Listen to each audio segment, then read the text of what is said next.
오늘은 팔복 시리즈 두 번째 애통하는 자의 복에 대해서 살펴보겠습니다. 지난주 우리는 팔복의 첫 번째 복인 심령이 가난한 자는 복이 있다 살펴봤습니다. 하나님 앞에 완전히 비워진 자, 영적으로 자신의 그 가난함을 고백하고 빈손을 내밀 때에 천국이 임한다라는 말씀을 살펴보았습니다. 오늘은 두 번째 복인데 5장 4절 한 번 더 천천히 읽겠습니다. 시작. 애통하는 자는 복이 있나니 그들이 위로를 받을 것이며. 이 말씀은 세상 사람들의 상식과 너무나도 다릅니다. 세상은 기쁨이 복이라고 말하고 성공이 복이라고 하고 웃음을 복이라고 합니다. 그런데 예수님은 울고 있는 자, 슬퍼하는 자, 애통하는 자에게 복이 있다라고 말합니다. 성경은 역설적인 그런 말씀을 너무 많이 하죠. 죽어야 산다고 말합니다. 주님은 낮아져야 높아진다고 합니다. 섬김 받으려면 섬기라고 말합니다. 우리가 생각하는 것과 많이 생각이 다르죠. 근데 이 마음의 생각을 바꾸고 하나님의 식으로 산다라는 게 우리가 너무너무 힘든 거예요. 그래서 하나님 말씀은 살았고 운동력 있는 생명의 말씀인데 그 말씀을 늘 가까이 하고 듣고 묵상할 때 그 말씀이 내 삶의 식이 되는 것입니다. 여러분이 세상을 살아가면서 직장 생활하면서 아무런 부담도 없고 사람과 부딪힘도 없고 그냥 아무 문제 없이 평안하게 나는 세상 속에서도 너무 잘 살고 있다. 그것은 둘 중에 하나입니다. 하나는 정말 신령하게 초월해 버렸든지 아니면 예수 그리스도를 믿고 거듭났음에도 불구하고 그 세상 가운데 동화되어서 살든지 둘 중에 하나겠죠. 그것을 우리 주님은 팔복에서 말씀합니다. 너희들 심령이 가난해야 돼. 그리고 애통할 줄 알아야 돼. 의에 줄이고 목마를 줄 알아야 되고 긍휼히 여길 줄도 알고 마음이 청결할 줄도 알고 때로는 핍박도 당할 수 있단다. 그런 핍박들 감안해야 돼. 그거 다 하늘에서 하나님이 보상해 주실 거야. 그렇게 말씀하는 거죠. 오늘의 말씀은 놀라운 말씀입니다. 그러나 동시에 깊은 위로를 주죠. 왜냐하면 예수님은 고통을 부정하지 않으시고 눈물을 헛되게 여기지 아니하시고 상처를 외면하지 않으시기 때문입니다. 오늘 이 말씀은 단지 슬퍼도 괜찮다 그런 위로가 아니라 하나님 나라 안에서 애통이 어떻게 복으로 바뀌는가를 보여주는 복음의 선언입니다. 애통이라는 이 단어는 원문에 보게 되면 펜테오라는 단어거든요. 이 단어는 신약 성경에 한 10번 정도 사용되는데 그 쓰임새를 살펴보면 이 단어는 소중한 사람의 죽음으로 인한 슬픔, 깊은 애도를 표현한 단어입니다. 그러니까 이 단어는 헬라 세계에서 가장 강렬한 슬픔을 표현하고 있습니다. 단순히 기분이 좋지 않은 상태가 아니에요. 억누를 수 없는 통곡, 가슴을 치는 슬픔, 삶이 무너질 듯한 깊은 애도를 표현하는 단어가 이 애통이라는 단어인 것입니다. 팔복의 다른 표현들과 비교해 보면 예수님이 얼마나 강한 단어를 선택했는지 알 수 있습니다. 예수님은 조금 슬픈 자나 걱정이 있는 자가 아니라 마치 사랑하는 사람을 잃은 것처럼 통곡하는 자를 말씀하고 있습니다. 이 슬픔은 피상적 감정이 아니라 이 존재의 깊은 곳에서 흘러나오는 것입니다. 그 다음에 위로를 받을 것이라는 단어가 있는데 살펴보겠습니다. 이 단어도 파라칼레오라는 단어인데 이건 좀 기억하고 있으십시오. 아는 단어입니다. 어원이. 이 단어 역시 깊은 의미가 있습니다. 위로하다, 격려하다, 권면하다. 슬픔 중에 곁에 와서 함께 앉아주는 것, 그 다음에 다시 일어설 수 있도록 힘을 북돋아 주는 것, 또 올바른 방향으로 인도해 주는 것, 이 단어의 명사형이 바로 파라클레토스. 파라클레토스 하면 생각나지 않아요? 요한복음 14장 16절에 내가 아버지께 구하겠으니 그가 또 다른 보혜사를 너희에게 주사 영원토록 너희와 함께 있게 하리라. 예수님이 약속하신 보혜사, 즉 성령님의 이름이 바로 파라클레토스입니다. 우리를 위로하시는 분은 다름 아닌 성령 하나님이 계시다는 거예요. 저희가 위로를 받을 것이며, 이 약속은 단순히 기분이 나아진다는 것이 아니에요. 파라클레토스이신 성령께서 직접 그 슬픔과 애통하는 삶 속에 들어오셔서 함께 하시고 일으켜 세우시고 하나님이 기뻐하는 방향으로 우리를 이끌어 주신다는 것입니다. 어쩔 때 애통할 때 위로를 받을 것이라는 이 단어는 미래 수동태로 되어 있습니다. 그러니까 그 의미는 두 가지인데, 미래, 위로는 지금 완전히 실현되지 않을 수도 있습니다.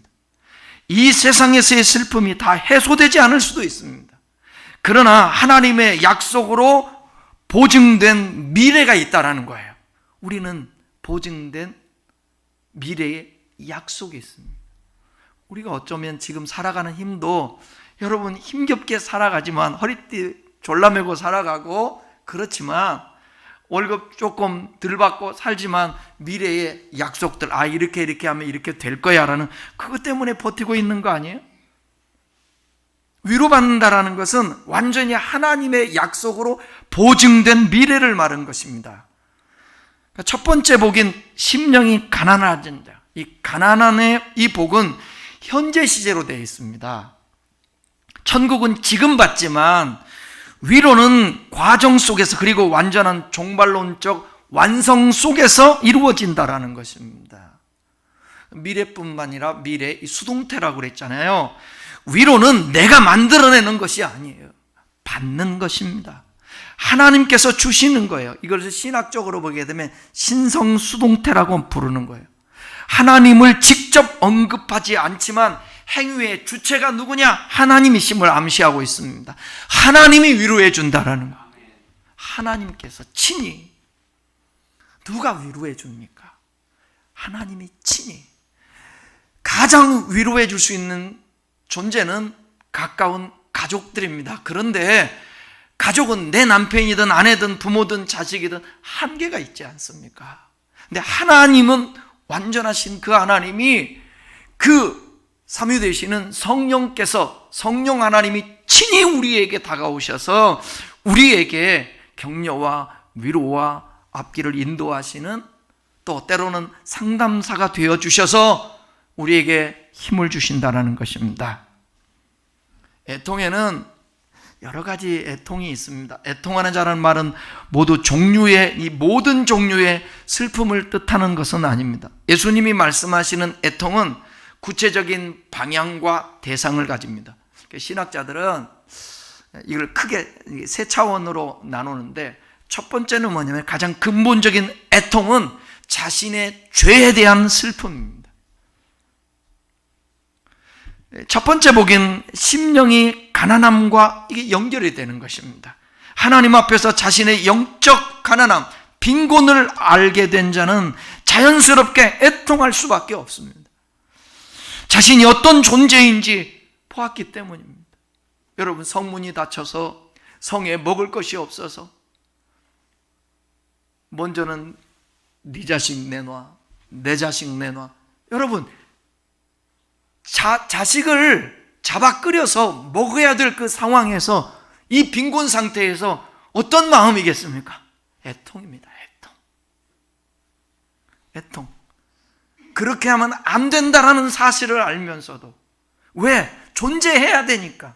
그건 인간의 본능이니까 그 앞에서 철저하게 무너지는 것입니다. 애통해야 하는 것입니다. 이 영적 빈곤을 경험하는 사람만이 애통할 수가 있습니다. 사도 바울은 로마서 7장 24절에서 애통하며 절규를 했습니다. 같이 한번 읽어볼까요? 로마서 7장 24, 25절 시작. 나는 곤고한 사람이로다. 이 사망의 몸에서 누가 나를 건져내랴. 우리 주 예수 그리스도로 말미암아 하나님께 감사하리로다. 그런즉 내 자신이 마음으로는 하나님의 법을, 육신으로는 죄의 법을 섬고. 공고하다는 말이 있어요. 나는 곤고한 사람이다. 죄의 현실 앞에서 통곡하는 자의 고백입니다. 그리고 이 고백이 바로 다음에 뭐라고 말씀하고 있냐? 우리 주 예수 그리스도로 말미암아 하나님 앞에 감사한다. 애통이 감사로 이어지는 것입니다. 슬픔이 위로로 전환되는 것입니다. 고린도후서 7장 10절도 한번 읽어볼까요? 시작. 하나님의 뜻대로 하는 근심은 후회할 것이 없는 구원에 이르게 하는 회개를 이루는 것이요, 세상 근심은 사망을 이루는 것입니다. 바울은 두 종류의 슬픔을 구분합니다. 세상의 슬픔과 하나님의 뜻대로 하는 슬픔. 예수님이 말씀하시는 애통은 바로 하나님의 뜻대로 하는 그 슬픈 모습, 애통입니다. 하나님 앞에서 자신의 죄를 직면하고 통곡하는 거룩한 슬픔. 그런데 이 시대는 죄 앞에서도 그게 죄인 줄도 모르고 죄에 묻혀서 살고 있습니다. 하나님은 거룩한 영이기 때문에 우리가 거룩하지 않고 구별되지 않고 여전히 죄악 가운데 있고 죄를 회개하지도 않고 죄에서 돌이키지도 않고 있으면 그 자에겐 하나님이 함께 할 수가 없습니다. 그러니 신앙생활을 하고 교회를 다니고 해도 이 죄의 문제를 애통하지 않으면 우리에게 아무런 일도 안 일어납니다. 아무런 일도 안 일어납니다. 기도에도 아무런 일도 일어나지 않고 찬양에도 감흥도 있지도 않고 교회 생활에 행복하지도 않습니다. 왜냐하면 이사야서의 1장에 나온 것처럼 하나님과 사람 사이가 죄가 가로막고 있기 때문에 그렇습니다. 그래서 이 땅에 예수 그리스도께서 오셔서 이 화목을 위해, 하나님과 우리의 화목을 위해서 십자가에 죽으시면서 중보 역할을 해주지 않았습니까? 그 예수님의 그 애통함이 내 안에서, 예수님은 함께 죽고 함께 산다 그랬지 않습니까? 우리도 그 애통의 마음이 이 안에 있어야 된다는 것입니다. 죄 때문에 예수님이 그 고통 당하셨지 않습니까? 애통해야 하지 않았습니까? 그렇다면 우리도 죄 앞에서 애통해야 된다는 것입니다. 두 번째 애통은 자신을 넘어서 세상을 향해야 된다는 거예요. 하나님의 마음으로 세상을 바라볼 때 흘러나오는 눈물입니다. 하나님의 형상대로 지어진 사람들이 고통받는 것을 보면서 하나님의 공의가 무너지는 것을 보며 죄로 인해 파괴된 이 세계를 보며 눈물을 흘려야 된다는 것입니다. 저는 막 이 세상에 보면 요즘 전쟁 이런 거 분노가 일어나요. 어떻게 백악관에서 기도를 하는데 여러분 총알이 빗나가지 않게 잘 쏘게 하시고, 이게 어쩌다가 이 세상이 이렇게 된대. 이 기독교 국가라고 하는 성경에다가 손을 놓고 선서하는 대통령, 그 자문의 목사가 기도해 주는데 그걸 기도하고, 본인이 예수님이십니까? 본인이? 트럼프가 예수님이십니까? 난 이런 걸 보면서 막 이 분노가 일어나요. 그러면서 마음이 막 아파요.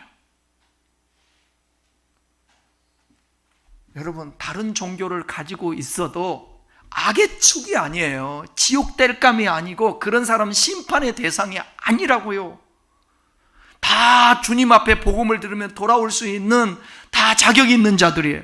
하나님이 구원받을 자만 위해서 죽으신 것이 아니라 세상을 이처럼 사랑하사, 이 세상은 코스모스입니다. 모든 사람을 사랑해서 예수님이 죽으셨습니다. 저와 여러분들도 구원받지 않을 때에 하나님이 너 예수 안 믿으니까 너는 악의 축이야, 넌 죽어야 돼, 그랬으면 저와 여러분이 이 자리에 있을 수 있나요? 이 지구상에 있는 모든 사람은 하나님의 형상으로 지음받은 사람들입니다. 죄악으로 달려가는 사람들을 보면서 그 사람들을 보고 우리가 심판의 대상인 거 판단이 아니라 그들을 향해서 때로는 분노도 나지만 마지막에는 뭐예요? 애통해 하면서 그들을 끌어안아야 된다는 것입니다. 에레미야는 눈물의 선지자지 않습니까? 이스라엘의 타락과 멸망 앞에서 통곡을 합니다. 통곡을 해요. 볼까요? 자, 에레미야 9장 1절입니다. 어찌야 내 머리는 물이 되고 내 눈은 눈물 근원이 되고 죽임을 당할 딸 내 백성을 위하여 주야로 울리로다. 이것은 개인적인 분에게 대한 슬픔이 아닙니다. 하나님의 백성이 하나님을 떠난 것을 보면서 흘리는 예언자적인 눈물입니다. 애통의 선지자예요. 눈물의 선지자예요. 왜? 당신의 나라가 멸망하기 직전에 있었을 때에 그 애통함을 지금 표현하고 있는 것입니다. 우리 주변도 봐야 합니다. 외로움으로 신음하는 자들이 있습니다. 가정이 무너지는 자들이 있습니다. 불의한 세상 구조 속에서 짓밟히는 약자들이 있습니다. 이것을 보며 마음이 움직이지 않는다면 그 마음은 돌이 되는 것입니다.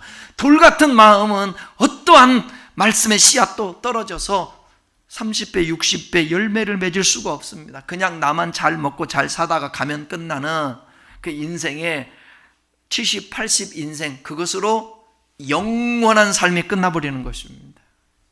심령이 가난한 자는 세상의 아픔 앞에서 무감각하지 않습니다. 세 번째는 하나님과의 분리에 대한 영적 갈망의 애통입니다. 이 애통은 가장 깊은 차원인데 시편 42편 1, 2절도 한번 보실까요? 여러분의 마음이 이런 마음이기를 바랍니다. 시작.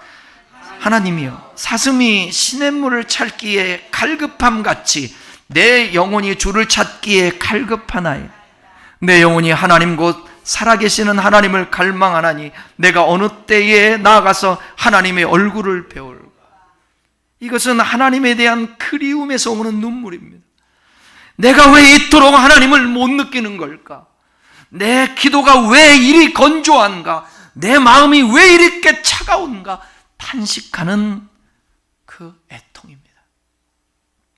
이 슬픔이야말로 가장 아름다운 슬픔입니다. 왜냐하면 이 슬픔은 하나님을 사랑하기 때문에 흘리는 눈물, 신앙을 회복해야 되겠다라는 눈물, 아니 이 안에 계시는 성령께서 어쩌면 탄식하시는 그 눈물일 수 있다라는 것입니다. 여러분들에게 그런 마음들이 부어지기를 축원합니다. 그러니까 하나님과의 조용한 시간을 가져야 합니다. 목사들끼리 주고받는 말이 있습니다. 바쁜 목사, 나쁜 목사. 목사가 바쁘면 안 됩니다. 하나님과의, 그래 저는 늘 언제나 어디를 가서 설교를 하고 강조를 할 때 하는 말이 있습니다. 사역보다 더 중요한 것은 하나님과의 관계다. 기도하지 않고 하나님의 말씀 묵상하지 않고 아무리 사역을 열심히 한다 할지라도 그것은 사상누각이다. 여러분 아무 문제 없이 잘 나가고 있습니까? 요즘 근심거리 없나요? 기도해야 합니다. 그래도 주님과 묵상하면서 내 영혼이 어떤지 우리 자신들을 점검해야 합니다. 여기에 가장 잘못될 수 있는 게 바로 목회자입니다. 교회에서 일을 많이 하는 사람들입니다. 그래서 우리는 당연히 주의 종이니까 주의 일을 하니까 하나님이 함께하는, 하나님이 인도하시는 존재지 나는. 아니요, 그렇게 생각하지 마시고 갈망하십시오. 다윗처럼 갈망하는 것입니다. 내가 언제 주님을 배울고 이 안에서 어떤 해결이 되지 않으면 왜 내 영혼이 이렇게 낙심하고 있을까? 실망할까? 염려할까? 불안할까? 하나님, 주님 앞에 우는 것입니다. 성경 속에 보게 되면 애통의 사람들이 참 많이 있었습니다. 근데 성경을 보게 되면 애통하는 자의 그 결말은 하나님께서 애통해 하는 자의 모든 눈물을 직접 닦아주시는 장면이 나옵니다. 결말에 보실까요?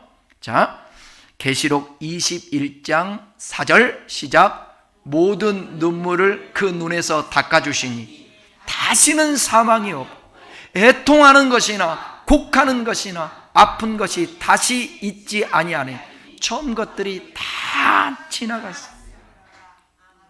놔두세요. 애통하는 것이나 곡하는 것, 아픈 것 다시 있지 않은 것, 지나가는 것입니다. 우리 주님이 우리에게 수동적으로 그분이 친히 우리의 눈을 닦아주시고 그 애통함을 위로해 주신다는 것입니다. 세상의 모든 슬픔과 고통이 완전히 제거되는 하나님 나라의 완성이 애통하는 자가 받을 궁극적인 복입니다. 그러나 여기서 중요한 구분이 필요합니다. 모든 슬픔이 예수님이 말씀하시는 복된 애통은 아닙니다. 바울은 고린도후서 7장 10절에서 두 슬픔을 명확히 구분했습니다. 아까 읽었었죠? 세상 근심은 사망을 이루는 것이고 세상 슬픔은 내면에 말려 들어가는 슬픔입니다. 자기 연민, 분노, 절망, 하나님을 향한 원망으로 끝나는 슬픔입니다. 가룟 유다, 여러분 슬퍼했을까요? 안 했을까요? 슬퍼했습니다. 예수님을 팔아넘긴 후 은 30을 성전에 내던지고 스스로 목을 맸습니다. 그의 슬픔은 진짜였지만 하나님을 향하지 않았습니다. 그러니까 방향이 온전치 않았죠. 슬퍼하기만 했죠. 죽음을 향했습니다. 이것이 세상의 슬픔입니다. 반면에 베드로도 슬퍼했는데 닭 울음소리를 들으며 3번 주님을 부인한 것을 기억했을 때 밖에 나가서 심히 통곡하니라 애통했습니다. 그 슬픔은 누구를 향했느냐? 예수님을 향했습니다. 그래서 그 통곡이 회개하게 되었고 요한복음 21장에서 주님은 그 슬픔의 자리에 찾아오셔서 회복시켜 주셨습니다. 예수님이 말씀하시는 복된 애통은 어떻게 알 수 있는가? 복된 애통은 여러 가지 있는데 복된 애통은 하나님께로 향하는 것입니다. 내가 죄인입니다로 끝나는 것이 아니라 주여 나를 불쌍히 여겨 주십시오. 슬픔이 기도가 되는 것입니다. 두 번째는 결과만 슬퍼하는 것이 아니라 원인을 슬퍼하는 거예요. 고통받는 것을 슬퍼하는 것이 아니라 그 고통을 낳은 죄를 슬퍼하는 것입니다. 내가 틀렸습니다가 아니라 내가 하나님 앞에서 죄를 지었습니다. 하나님께 가지고 나가야 합니다. 그럴 때 그 애통이 위로로, 주님의 위로로 바뀔 수 있게 되는 것입니다. 또 복된 애통은 변화를 만들어내는데 단순히 감정이 격해지는 것이 아니에요. 삶의 방향이 바뀝니다. 그래서 고린도후서 7장 11절의 말씀처럼 얼마나 간절하게 하며 얼마나 변명하게 하며 얼마나 분하게 하며 얼마나 두렵게 하며 얼마나 사모하게 하며 얼마나 열심 있게 하며 얼마나 벌하게 하였는가 그렇게 말씀하고 있습니다. 복된 애통은 절망으로 끝나지 않습니다. 하나님의 위로를 향해 영이 열려 있다는 것입니다. 그래서 시편 기자는 눈물로 씨를 뿌리는 자는, 애통해 하면서 눈물로 씨를 뿌리는 자는 결과가 어쩌다고 그랬습니까? 기쁨으로 단을 거두리로다 고백합니다. 그 슬픔을 우리가 당하고 있을 때 그 너머에 하나님의 기쁨이 애통하면 기다리고 있다는 것입니다. 심리학적으로 애통에 대해서 조금 살펴보겠습니다. 슬픔을 이 시대는 회피하는 시대입니다. 우리는 슬픔을 가장 빨리 없애려는 시대를 살고 있습니다. 심리학자 브라우난이라는 사람은 현대인의 불쾌한 감정을 마비시키는 방식에 주목했습니다. 과식을 한다든지 과음을 한다든지 스마트폰에 중독이 된다든지 과도하게 바쁘다든지 이 모든 것이 슬픔을 직면하지 않으려는 회피 기제라는 것입니다. 자꾸 피하려고 그러는 거예요. 그러나 브라운은 말합니다. 불쾌한 감정을 마비시킬 때 우리는 동시에 기쁨, 감사, 행복도 마비시킨다는 거예요. 슬픔을 느끼지 않으려 할수록 기쁨도 느낄 수 없다는 것입니다. 감정은 선택적으로 차단되지 않습니다. 그래서 애도의 작업이 필요합니다. 심리치료에서 애도 작업은 상실을 겪은 후에 반드시 거쳐야 하는 치유의 과정입니다. 슬픔을 억누르면 억누를수록 그것은 이 신체와 증상이 나타나는데 두통이 생기고 소화불량이 생기고 면역이 저하되고 그것으로 인하여서 우울증, 분노, 폭발로 표출되는 것입니다. 건강한 애도는 슬픔을 충분히 경험하고 표현하는 것입니다. 흥미롭게도 심리치료에서 치유의 과정과 예수님의 팔복이 말하는 과정은 놀랍도록 유사합니다. 슬픔을 직면하면, 충분히 애통해하면 그 다음에 비로소 위로의 회복이 시작된다는 거예요. 슬픔을 건너뛰어 기쁨으로 갈 수 있다는 것입니다. 변증학자 C.S. 루이스 있지 않습니까? C.S. 루이스는 그 슬픔의 관찰이라는 책을 썼는데 그의 아내 조이 데이드먼이라는 그 아내가 암으로 세상을 떠났어요. 극심한 슬픔 속에서 일기를 썼습니다. 그 일기가 나중에 슬픔의 관찰이라는 책이 되었어요. 그는 처음 하나님이 자신의 슬픔 앞에서 코앞에서 문을 잠그고 그 안에서 빗장을 지르는 것 같은 느낌을 받았다고 썼습니다. 그러나 슬픔의 가장 깊은 곳을 통과한 후에 그는 이렇게 쓸 수 있었습니다. 나는 지금 문이 더 이상 잠기지 않았다라는 것을 안다. 그리고 이것이 바로 내가 하나님을 필요로 하지 않았을 때가 아니라 가장 절박하게 필요로 했을 때 그분이 응답하시는 방식인 것을 알았다는 것입니다. 슬픔을 통과한 자만이 볼 수 있는 하나님이 있습니다. C.S. 루이스는 슬픔의 한복판을 지나간 후에야 아내를 기억할 수 있게 되었고 하나님을 더 깊이 알게 되었다고 고백합니다. 이것이 바로 팔복의 두 번째 복이 말하는 진실입니다. 여러분, 그러니까 장례식 가서 운다, 누가 운다 그러면 왜 울어? 천국 갔는데. 우리 교인들은 상식이 있어서 그러진 않겠죠? 울고 있으면 같이 울어주고 도닥거려주고, 그래 울 때 기다려줘야 되지 않겠습니까? 왜 우니? 천국 갔는데 왜 우니? 아니, 천국 갔어도 그동안에 몸을 비대고 같이 함께 비비면서 살고 그랬던 가족이 이 세상을 떠나고 사랑하는 친구가 떠나고 사랑하는 사람이 떠났을 때 그 애통하는 건 그건 당연하지 않겠어요? 누구도 그랬는데. 예수님도 언제 사랑하는 친구 나사로가 죽었다는 소리를 듣고 우리 주님이 우시지 않습니까? 애통해 하신다고. 이러한 시간들이 우리에게 분명코 애도의 시간들이 필요한 것입니다. 제가 상담 공부할 때 그때 교수님이 강조했던 게 그거예요. 반드시 어떤 어려움과 이별과 그 슬픔이 있을 때는 애도의 시간들이 필요하다는 거예요. 그 충분히 애도한 이후에 그 다음에 회복이 된다는 것입니다. 그것을 빨리 내가 추스려야 남편 세상 떠나고 자식들을 또 케어할 수 있으니까 하고 애도할 시간이 없어. 바로 장례식 치라고 며칠 있다가 나가서 일하고 애도하면서 생각을 해야 되거든요. 특별히 그리스도인들은 애도하면서 주님의 음성을 듣고 그분으로 인하여 치료를 받아야 되거든요. 우리 어렸을 때 울면 뭐라고 그러죠? 여러분, 애들 울면 뭐라고 그래요? 아, 여러분들은 내버려 뒀나 봐? 막 울면 그 울지 못하게 뚝 그러잖아. 뚝 울지 말라고. 옛날에 저희 어렸을 때 그런 것 같아. 울고 그러면 뚝 한 다음에 뭐냐면 너희 아버지가 죽었냐? 너희 어머니가 죽었냐? 왜 그렇게 그런 말씀들 한 애들이 울면 충분히 울게 내버려 둬야 된다.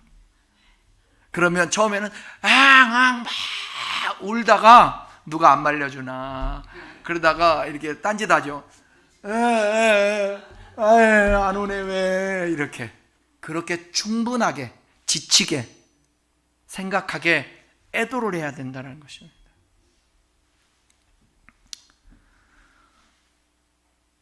그럼 우리는 어떻게 이 애통하는 자가 복이 있다고 그랬는데 반응해야 되는가? 여러분의 눈물을 하나님 앞에 가져가십시오. 오늘 이 자리에 계신 분들 중에 지금 어쩌면 또 이 안에 깊은 내재해 있는 슬픔이 있을 수 있고 애통함이 있을 수 있습니다. 무너진 관계, 사라진 꿈, 세상을 떠난 사랑하는 이 반복되는 죄의 실패에 대한 자책, 그 눈물을 하나님 앞에 가져가십시오. 그리고 그대로 고백하십시오.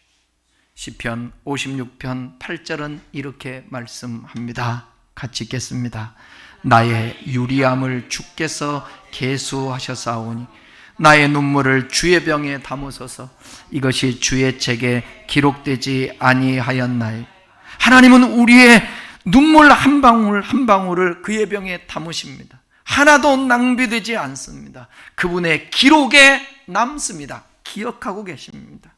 그리고 애통을 여러분 회피하려고 하지 마십시오. 슬픔을 억누르지 마십시오. 슬픔을 인정하십시오. 기도하면서 우십시오. 시편을 읽으며 자신의 감정을 언어로 만드십시오. 신뢰하는 사람에게 털어놓으십시오. 예수님은 애통하는 자를 나약한 자라고 말하지 않습니다. 오히려 애통하는 자를 복 있는 자라고 말합니다. 우리의 슬픔은 부끄러운 것이 아닙니다. 그것은 우리가 하나님의 위로를 받을 수 있는 자리에 있다라는 표시입니다. 제가 우리 어머니 세상 천국 가시고 장례식을 할 때 제가 입관을 하는데 제가 터진 거예요. 그러지 않고서는 견딜 수가 없는 그 내 안에 있는 그 답답함들이 있었거든요. 어머니 모시면서 목회하면서 7년 동안 그 힘들었던 상황들, 또 우리 아내가 힘들었던 것들, 그 다음에 또 어머니에게 또 제대로 못 해준 것들, 그 어려서부터 자라온 모든 것들이 막 이게 주만같이 하면서 이 안에서 폭발하는데 제가 그 소리가 나오더라고요. 막 어매를 부르면서 막 폭발을 하더라고요. 그러니까 다른 사람들은 놀랬겠죠. 우리 집사람도 놀랬으니까. 내가 왜 그러는지. 근데 저는 하나님이 그 마음을 주셨던 것 같아요. 그 마음 그렇게 표현하고 나서 후련했던 것 같아요. 그래서 어머니와 온전한 이별이 됐어요. 지금은 이별이 됐어요. 막 보고 싶다든지 뭐 그렇지 않아요. 그러니까 여러분들 분명히 우리들에게는 그 애통을 회피하려고 하면 안 돼요. 묻어두려고 하면 안 됩니다. 세상 슬픔 앞에 무감각해지면 그것도 안 됩니다. 우리는 너무나 많은 뉴스 그리고 너무나 많은 비극에 노출되어서 감각 피로에 빠지기 쉽습니다. 난민들의 고통, 전쟁으로 인한 그 고통, 주변 이웃의 외로움, 우리 가족들의 또 힘듦들, 그것들을 우리가 이해하고 품어줄 수 있어야 된다는 거죠. 심령이 가난한 자는 세상의 아픔을 보며 함께 울 수 있는 자입니다. 그 눈물이 기도가 되는 거예요. 그 기도가 또 행동으로 옮겨지는 것입니다. 애통이 때로는 사랑의 근원이 된다는 것도 기억하십시오. 저와 여러분 주변 사람들의 그 눈물에 무감각하지 않는, 나몰라라 하지 않는 그런 한 조국의 공동체, 그 다음에 회사의 공동체, 교회 공동체, 가정의 공동체 안에서 서로를 늘 애통해주고 같이 함께하는 저와 여러분이 되었으면 좋겠습니다. 말씀을 마치겠습니다. 이 땅에 사는 한 우리는 이 슬픔, 애통을 피할 수 없습니다. 그러나 예수님은 말씀하십니다. 애통하는 자는 복이 있나니 저희가 위로를 받을 것이며, 여기 복이 있다라는 단어는 지난주에 충분히 설명했는데 조금만 보충한다면 이 마카리오스라는 단어라고 그랬잖아요. 이 단어는 단순히 기분 좋은 행복을 뜻하는 것이 아니에요. 상황이 좋아서 웃는 행복이 아니에요. 하나님 앞에 인정받는 존재의 상태를 의미하는 거예요. 그러니까 어떤 상황에도 여유를 가질 줄 알고 두려워하지 않고 염려하지 않고 자기 마음을 지킨다. 그 근원적인 이 단어의, 마카리오스 단어에 아주 중요한 게 뭐냐, 이거는 신들에게 썼던 단어라고 그랬잖아요. 신들이 두려우면 신입니까? 신들이 어떤 상황에도 가지고 있었던 평정심이에요. 저와 여러분들 이복이 필요해요. 환경은 여러분 보면 알잖아요. 죽음의 환경을 어떻게 바꾸실래요? 못 바꿔요. 이 세상에 영원히 육체로 영생하는 사람은 없습니다. 안 돼요. 환경은 안 바뀔 수 있어요. 안 바뀌는 환경 가운데 내 마음과 생각은 바꿀 수 있다라는 것입니다. 그 수동적인 역사로 인하여서 이루어지는 내 마음의 진정한 평강이 하나님으로부터 온다라는 거예요. 심령이 가난한 자의 복, 그 복을 준다는 거예요. 그 다음에 애통하는 자에게도 그 복을 주는 거예요. 그러면서 위로해 주겠다라는 것입니다. 그러므로 예수님 말씀의 뜻이 이것입니다. 하나님 앞에서 죄를 슬퍼하고 세상의 아픔을 함께 아파하며 하나님과의 거리를 슬퍼하는 그 사람은 이미 하나님 나라 안에서 복된 사람이다. 즉 애통은 불행의 증거가 아니라 하나님과의 관계가 살아있다라는 증거입니다. 눈물이 있다라는 것은 영혼이 아직 살아있다라는 뜻이고, 죄를 짓고도 아무 느낌이 없는 것이 더 위험하다라는 거예요. 그러나 죄 때문에 마음이 아프다면 그것은 성령께서 여전히 우리 안에서 역사하고 계시다는 증거입니다. 슬픔이 하나님을 향할 때 하나님이 직접 개입하실 것입니다. 하나님이 직접 우리의 눈에서 눈물을 닦아주시는 그날을 향해 우리는 오늘도 눈물을 흘리며 걷습니다. 그러나 그 걸음은 절망의 걸음이 아니라 약속을 향해 걷는 믿음의 순례인 것입니다. 눈물로 씨를 뿌리면 반드시 기쁨의 추수가 옵니다. 오늘 저와 여러분의 흘리는 눈물은 낭비가 아니라 하나님 손 안에 떨어지는 씨앗이 될 것입니다. 이 씨앗으로 인하여서 열매 맺고 주님과의 올바른 관계 안에서 위로받으시기를 주님의 이름으로 축원합니다. 같이 기도하겠습니다.